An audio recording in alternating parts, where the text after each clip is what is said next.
Okay, Eric, so we've worked hard to establish our pasture, or perhaps we're wanting to renovate an existing pasture that we have without wanting to go through all the process of planting new grasses. How do we encourage the plants that we want to see, or give that pasture encouragement so we don't have to reseed again? Yeah. Okay, Dallas, there are three factors that you really need to take into consideration in that grazing equation to make that grazing management scheme that you got out there balanced. You need to consider time, frequency, and intensity of grazing. Time, frequency, and intensity. We're going to talk about each of these. Let's talk about timing. Okay, so timing refers to the season of use, the time that you're grazing those plants.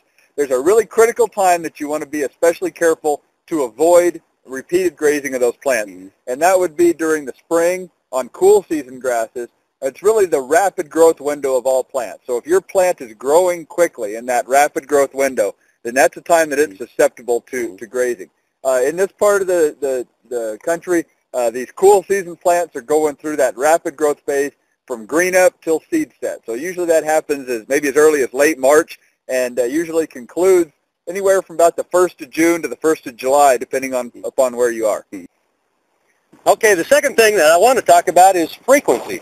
Frequency, when we think about an individual plant out there, he has his leaves up in the air, it's gathering in sunlight, it's creating its own food supply.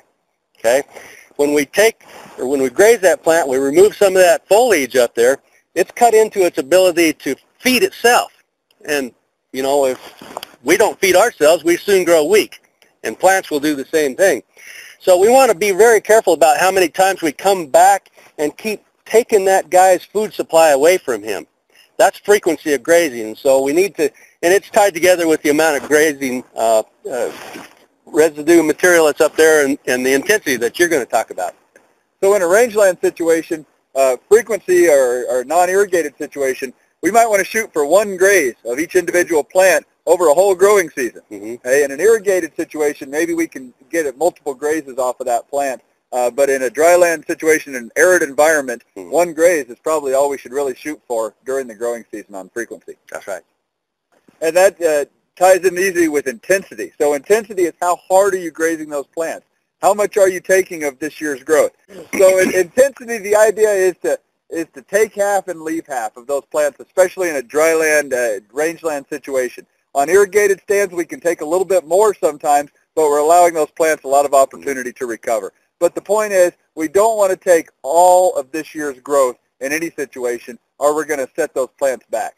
So, timing, intensity, and frequency, those are the three critical elements in the grazing equation to figure out how you need to be managing the grazing out there so that you're providing opportunity for your plants to be really sustainable and healthy and vigorous. Right. And they all work together. So, for example, if you are taking more than that half, or grazing those plants a little more intensively than maybe you should, but you're allowing those plants a full season of opportunity of growth before you take that harvest, then it may not be so bad on those plants. For example, if you're just wintertime grazing, so those plants have all season long to grow, but you come in there in the winter and maybe you take 60, 70, or 80% of that year's forage growth out of there, those plants are still going to be healthy because they've had that full season of opportunity to grow. What you don't want to do is do all three of those in a negative way. We don't want to graze the wrong time of the year, take too much, and graze those plants multiple times during the year, or we're definitely going to set ourselves back in a hurry. So if you have a bad score on one of those things, allowing positive scores on those other two will help you out in the long run. Good. And there's one other thing I guess I'd like to caution you about is that if you've renovated a pasture or are trying to take care of a pasture that's thin and you've got a lot of young plants that are starting out there, keep in mind that you want to probably manage carefully the kind of grazing impact that you're placing out there when the soils are wet. In the early spring, during that critical growth period anyway, but if those soils are wet and where your livestock, whether it be horses or cattle or whatever it is, are punching holes in the soil, killing those root crowns of the grass plants that you're wanting, you might want to think about that. Okay.